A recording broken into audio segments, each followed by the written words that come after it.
following is a feature presentation of the Replay Sports Channel, the home for great games.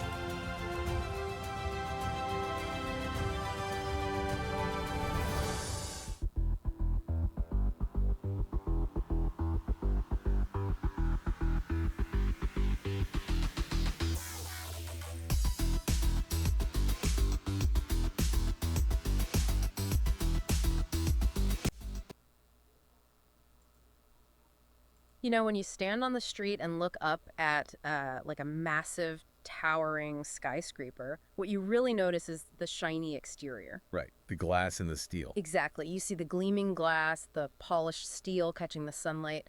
It projects this image of being completely invincible. Yeah, from the outside it looks like a monolith. I mean, the aesthetic alone suggests permanence. But then a major storm rolls in, right? High winds, seismic activity.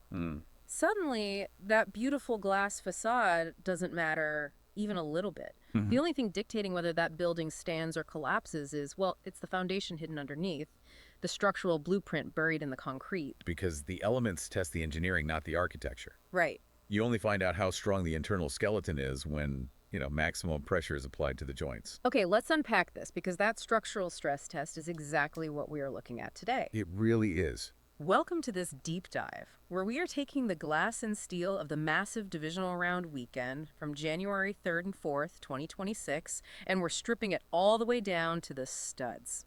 Yeah, we're not just here to read box scores. No, not at all. Yeah. Or just list off who won. Our mission today is to synthesize these game recaps and really uncover the hidden blueprints for playoff survival. Exactly. We want to figure out what structurally separates the teams packing their bags for the conference championships from the ones who are quietly packing up their lockers. Because the transition from the regular season to the divisional round is it's utterly ruthless. Oh, absolutely. A 16-game schedule allows teams to mask foundational cracks, right? Like if their offense is flashy enough. But the divisional round is the seismic event. It exposes every single hidden vulnerability. Which brings us to a foundational strategy that was on full display in the National Conference matchup. This is between the number 2 seed Birmingham Americans and the number 4 seed Arizona Rattlers. A fascinating game. Birmingham took this game 30-14, and they executed a blueprint I'm officially calling the boa constrictor method. The boa constrictor method, I like that. It's absolute methodical strangulation of the game clock. Exactly. You look at the blueprints for this specific game, and the disparity in the ground attack, it just defies modern football logic. Totally. Birmingham hammered out 200 rushing yards. And Arizona, they managed a paltry 59 yards on a mere 12 rushing attempts for the entire game. 12 attempts. That is wild. Right. And you have Chuba Hubbard earning MVP honors with 140 yards and 2 touchdowns. And he secured 11 first downs entirely by himself. Securing 11 fresh sets of downs on the back of one player is catastrophic for a defensive front. I can imagine. I mean, it completely alters the physical reality of the game. And the ultimate backbreaker, like the moment the boa constrictor fully wrapped around Arizona's throat, that happened in the fourth quarter. Yeah, that drive. Birmingham engineered a 16-play, 80-yard drive that evaporated more than 10 minutes of game clock. 10 minutes. 10 minutes. It only ended in a Cairo Santos field goal, but the psychological damage was terminal. But I have to push back here for a second. Sure, go ahead. Because looking at the personnel, Arizona has Aaron Rodgers at quarterback. Right. And he threw for 291 yards and 2 touchdowns. He's hitting Jalen Waddle for a 21-yard score. He's finding Marvin Mims Jr. for a 14-yard strike. Yeah, they had explosive plays. So if you have a quick strike, explosive passing game that can put up points in 6 plays, why doesn't that inherently neutralize a slow, grinding run game? Shouldn't a sniper beat a boa constrictor? Well, what's fascinating here is the intersection of biomechanics and psychological rhythm. Okay, break that down. Let's look at the defensive line first. When a defense faces a heavy rushing attack, those defensive tackles aren't just, running around. They're constantly bracing against 600 pounds of offensive linemen leaning on them. Which is exhausting. Completely. Anchoring against double teams fills a lineman's legs with lactic acid so much faster than just teeing off for a pass rush. After 40 minutes of real time, their legs are literal cement. Wow. So you're saying Birmingham wasn't just chewing clock, they were physically dismantling Arizona's defensive front at a cellular level. Precisely. And while that physical dismantling is happening, Consider the psychological toll on Aaron Rodgers. Right, sitting on the bench. Exactly. Quarterbacks who thrive on anticipation require rhythm. By holding the football for nearly 38 minutes, Birmingham forced Rodgers to sit on a freezing sideline, stiffening up, watching his defense get pulverized. That's brutal. When he finally gets the ball back, his internal clock is completely out of sync. And we can't ignore the singular moment that tipped the scales and allowed Birmingham to hoard that time. It wasn't actually Chuba Hubbard. No, it was the rookie. Yeah, it was a rookie quarterback, Bo Nix, right before halftime. Arizona had just taken a 14-7 lead. The crowd is energized. The momentum is entirely Rattlers. They thought they had it. But Nix takes the field with less than 2 minutes left and engineers an 83-yard drive, capping it off with his own 7-yard touchdown run with just 27 seconds left on the clock. That was the turning point. Yeah. Because going into the locker room tied at 14, instead of trailing by a touchdown, it reshapes the entire emotional posture of both teams. Totally. Arizona's defense expended massive energy, thinking they had a halftime lead, only for a rookie quarterback to snatch it away. That composure from Nix provided the solid footing Birmingham needed to unleash the boa constrictor in the second half. So Birmingham proves you can win by aggressively hoarding time. But instead of just handing the ball to a tailback, the number 6 seed Denver Gold executed a wildly different flavor of ball control. Oh, this game was incredible. Right. To pull off a historic upset against the number 1 seed San Diego Fleet, winning 30-24. A truly monumental outcome. I mean, looking at league history since the playoff format changed in 2000, a number 6 seed has defeated a number 1 seed only 6 times in 19 games. That's pretty rare. Very rare. The structural advantages of being a 1 seed, the bye week, the home crowd, they usually overwhelm the underdog. And if you're Denver, the shiny glass on your building shatters almost immediately. Yeah, right out of the gate. Just 56 seconds into the game, Geno Smith drops back, San Diego's Marlon Humphrey jumps the route and takes an interception 50 yards for a pick 6. San Diego goes up 7-0 in the blink of an eye. The stadium is deafening. It's the ultimate stress test. An opening drive defensive touchdown for the home favorite usually triggers a cascade of panic for a road underdog. But here's where it gets really interesting. Denver completely ignored the panic. They leaned into a highly specialized blueprint. He didn't blink. No. Derrick Henry did his job with 126 rushing yards, but the primary weapon was MVP Brock Bowers.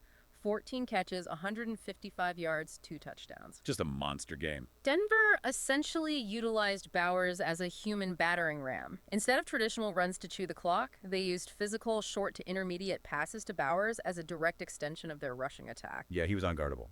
He became their volume engine, letting them control the clock for 36 minutes.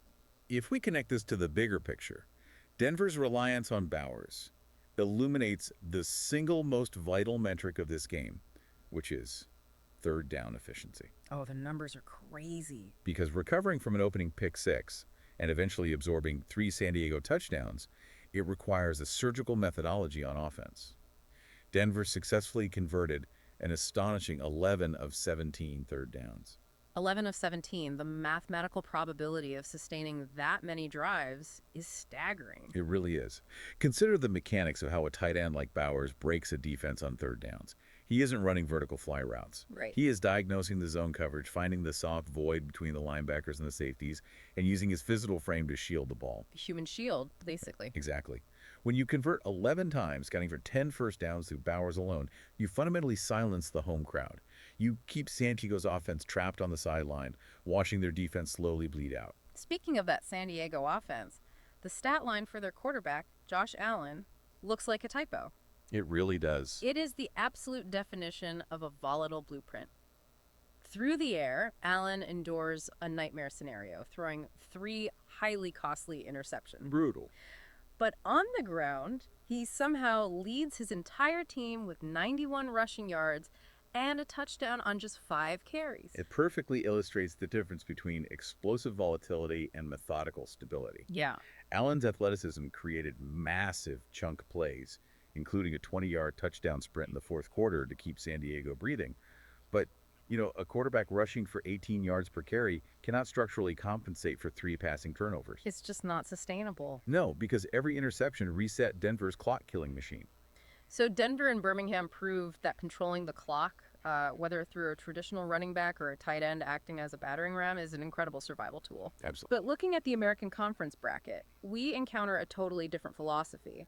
I call this the optical illusions of the box scores, Well, I like this. because the Chicago Fire and the New Jersey Hitmen both won their games by mastering the hidden yardage, capitalizing on compressed space and opponent mistakes, even when the broader stat sheet screams that they should have lost. We often treat box scores as an objective truth, but raw yardage totals are incredibly deceptive if you don't understand the geography of where those yards were gained. The perfect example is the number 1 seed Chicago Fire beating the number 6 seed DC Defenders 37-24. If you just read DC's raw data, you would bet your house that they won. Oh, 100%. The Defenders committed 0 turnovers. They beat Chicago in the first down battle. C.J. Stroud was highly efficient, 24 of 35 for 195 yards, 2 touchdowns, 0 picks. Brian Robinson Jr. rushed for over 100 yards. They moved the ball seamlessly. They really did. Yet Chicago won comfortably by double digits. How does that happen? This is where we have to discuss the physics of the red zone. Between the 20-yard lines, offenses have space. Receivers can stretch the field vertically, forcing safeties to backpedal. But once an offense crosses the 20-yard line, the deep part of the field disappears. Right, the wall is right there. Exactly. Safeties play downhill. Linebackers compress the throwing windows. The speed of the defense is magnified by the lack of space. DC moved the ball beautifully in the open field, but failed to execute when the geometry compressed, suffering a missed field goal and a turnover on downs late in the game. While Chicago was absolutely ruthless inside that 20-yard line. They scored on 5 of their 7 red zone possessions. In compressed space, you need quick twitch acceleration to beat the density of the defense, and Chicago handed the ball to Jahmyr Gibbs. He was unbelievable. He was unstoppable close to the goal line, logging 2 rushing touchdowns and 1 receiving touchdown. Chicago didn't need to win the open field yardage battle. They won the high-density real estate. And the atmosphere for that victory was purely cinematic. The source material notes that as the clock was winding down, freezing temperatures dropping, snow is visibly blanketing Sky Global Stadium. Ball weather. Yeah, exactly. And the Chicago fans are belting out their tradition, singing the Blues Brothers' classic Sweet Home Chicago into the freezing night. That is the exact kind of environment that tests a team's structural integrity. Chicago proved their foundation doesn't crack in the cold or when the field shrinks. Now, if we want to talk about box score illusions, the number 2 seed New Jersey Hitmen defeating the number 4 seed St. Louis Battlehawks 34-14 is a masterclass in hidden yardage. A total masterclass. St. Louis outgained New Jersey in first downs. They outgained New Jersey in total passing yards, yet they lose by 20 points. Yeah. New Jersey's defense forced 3 turnovers, meaning Justin Herbert didn't need to move the ball 80 yards. He posted a hyper-efficient 100.2 passer rating despite throwing for only 125 yards, simply hitting Rashad Bateman for 2 critical touchdowns on very short fields. Because New Jersey's defensive coordinator built a blueprint around simulated pressures, constantly blitzing Tua Tagovailoa. They were all over him. They sacked him 3 times and intercepted him twice. When a defense consistently creates turnovers on the opponent's side of the field, the offensive yardage totals become irrelevant. Herbert's job wasn't to drive the length of the field. His job was simply to not waste the gifts his defense handed him. But listen, as I was combing through the source material for this New Jersey versus St. Louis game, I found a detail that genuinely broke my brain. It reads like a glitch in the Matrix. The recap explicitly states that Tua Tagovailoa, under heavy pressure, threw an interception that was returned 37 yards for a touchdown by Ramondre Stevenson. A pick 6. A devastating pick 6 that blows the game open for New Jersey, pushing their lead to 24-7. Right. A defensive back reading the quarterback's eyes and taking it to the house. It happens. But keep reading the exact same recap. 3 paragraphs later, it states that in the 4th quarter, Ramondre Stevenson powered in for a rushing touchdown for St. Louis. Wait, what? Yes. And that Stevenson actually led the Battlehawks to his team with 11 catches for 59 yards. I have to ask, did this man play running back for St. Louis and cornerback for New Jersey? That is hilarious. Did he intercept his own quarterback for a touchdown and then catch 11 passes from him? What kind of divisional round chaos are we looking at here? Well, this raises an important question about how we consume sports in the digital age. Obviously, we're looking at a crossed wire in the data, a hallucination in the reporting algorithm that mixed up a New Jersey defensive back with St. Louis' star running back. Obviously. But think about the philosophical implication of that. We rely so heavily on box scores and data generation to remember these games. One errant row of code, one mistaken identity in the stat sheet completely alters the digital memory of the event. It ties perfectly into our theme. That the data can lie to you. Exactly. Though, if a running back is out there logging 11 catches for his own team, A&D, a 37-yard pick six against his own quarterback, that is a tactical blueprint absolutely no coordinator is prepared for. I mean, it would rewrite the entire concept of a dual threat player. It really would. But pulling back to reality, it reinforces that playoff football isn't defined by the sheer volume of yards a team accumulates. It is defined by efficiency in the red zone and the ruthless capitalization of turnovers. So what does this all mean for next week? The conference championship matchups are officially locked in, and the narratives are incredible. They really are. In the American Conference, the New Jersey Hitmen are traveling to the freezing snow of Chicago to play the Fire. And we have a massive homecoming storyline. Hitmen head coach Aaron Glenn is heading back to a city where he spent 8 seasons playing cornerback. Which is huge. He intimately understands the DNA of that franchise and that stadium. Definitely. He knows exactly how heavy the atmosphere gets when that crowd is singing Sweet Home Chicago and the elements are against you. Tactically, it is a brilliant chess match, New Jersey's blitz-heavy, opportunistic defense trying to rattle Chicago's hyper-efficient red zone offense. And over in the National Conference, we have the ultimate clash of styles. The unstoppable Cinderella story, the number 6 seed Denver Gold, paying a visit to the clock-hoarding juggernaut, the number 2 seed Birmingham Americans. Correct. Can the human battering ram, Brock Bowers, outchain move the boa constrictor, Chuba Hubbard? Both teams want to minimize the number of possessions in the game. It is a pure battle of structural endurance. Yeah. The team that dictates the pace on third down will secure their ticket to the championship. Which brings us to the ultimate destination, Pantheon Bowl 24. The biggest night in the league is scheduled to be played at a neutral site in St. Louis. And that is a detail I want you, the listener, to mull over as we conclude today's deep dive. Okay. Imagine the psychological atmosphere in St. Louis for Pantheon Bowl 24.